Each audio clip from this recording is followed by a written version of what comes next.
புதுச்சேரி சட்டமன்ற தேர்தலில் வாக்குப்பதிவு விறுவிறுப்பாக நடைபெற்று வரும் நிலையில காரைக்கால் கோத்துக்குளம் வாக்குப்பதிவு மையத்தில் உள்ள விவிபேட் இயந்திரத்தில் இருந்து புகை வந்ததால் பரபரப்பு ஏற்பட்டிருக்கிறது. அந்த காட்சிகளை பார்க்கலாம்.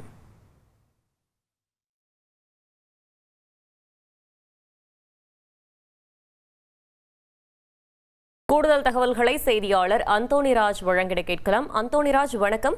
இயந்திரத்தில் என்ன கோளாறு ஏற்பட்டது? அங்கு தொடர்ந்து வாக்குப்பதிவு நடைபெறுகிறதா? கள விவரங்களை சொல்லுங்க. புதுச்சேரி மாநில சட்டமன்ற தேர்தல் முன்னிட்டு காரைக்கால் மாவட்டத்தில் உள்ள 181 வாக்குச்சாவடிகளில் வாக்குப்பதிவு காலை 7 மணி முதல் தொடங்கி விறுவிறுப்பாக நடைபெற்று வருகிறது. இந்த நிலையில பாத்தீங்கன்னா தெற்கு தொகுதியில் உள்ள கோத்தக்குளம் அரசு பள்ளியில் காரைக்கால் தெற்கு தொகுதிக்கு உட்பட்ட 27/14 வாக்குச்சாவடியில் உள்ள விவிபேட் இயந்திரத்தில் உள்ள பேட்டரியில் திடீரென்று புகை வந்ததால் பரபரப்பு ஏற்பட்டது. உடனடியாக வாக்குப்பதிவு மையத்தில் அதிகாரிகள் விவிபேட் இயந்திரத்தை வெளியே கொண்டு வந்தனர். தேர்தல் துறை அதிகாரிகள் மற்றும் தீயணைப்பு வீரர்கள் சம்பவ இடத்திற்கு விவிபேட் இயந்திரத்தில் இருந்து பேட்டரியை தேர்தல் துறை அதிகாரிகள் அப்புறப்படுத்தினர். இதனை அடுத்து திருச்சி பெல் நிறுவன பொறியாளர்கள் விவிபேட் இயந்திரத்தில் பேட்டரியை மாற்றினார்கள்.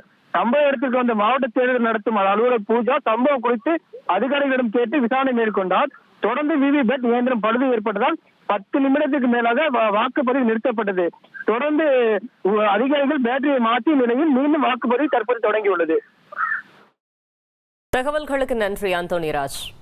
1,27,00,000 மனங்களை வென்ற தந்தி டிவி யூடியூப் சேனல். தவிர்க்க முடியாத தம்ப்நெயில்ஸ், கலக்கலான கான்டென்ட்ஸ். நீங்களும் இந்த குடும்பத்தில் இணைய இப்பவே சப்ஸ்கிரைப் பண்ணுங்க. அசுரபலம் கொண்ட எங்கள் டிஜிட்டல் கரங்களில் உங்கள் விளம்பரங்களை சேர்க்க வாட்ஸ்அப் பண்ணுங்க. 8939888838. Email advtthanditv@dttv.in.